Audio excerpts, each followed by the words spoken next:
Please stay tuned for the entire video as I demonstrate how to make pigeon peas and quinoa Jamaican style. Oh, hi there everyone, this is your Jamaican girl. Welcome to my kitchen.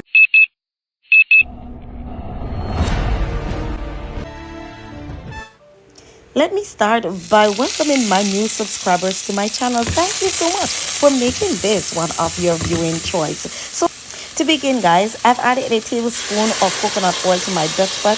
I've added to that some onions, some garlic and ginger, and I saute this until the onions becomes translucent. Next, family and friends, I add a can of pigeon peas in coconut milk, guys, and I stir this until it is well flavored. Next, I added a cup of coconut milk. I've added some bell peppers and green onions. Stir, cover to cook for 10 minutes. After 10 minutes, guys, it's time to add to that my scotch bonnet pepper and a blend of dry herbs and a season.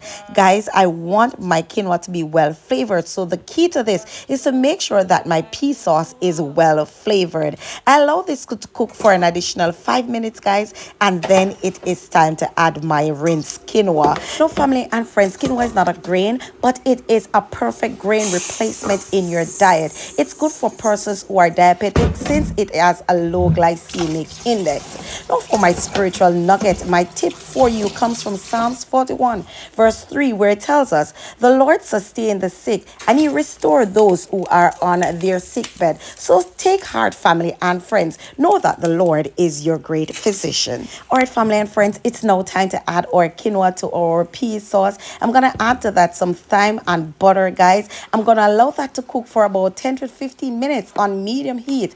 After 15 minutes, I will lower my heat to low, guys, and then allow that to cook for an additional 10 minutes. Now, family and friends, thank you so much for spending the time in the kitchen with me. This was my absolute pleasure. It's once again another of my mother's favorite, from my pot, my kitchen, onto my daughter's table. I invite you guys to subscribe if you have not already done so. Please share my video with your friends and encourage them to subscribe. Leave your comment in the comment section. Turn on your bell icon for channel notification, and I'll see you next week, guys. Mwah.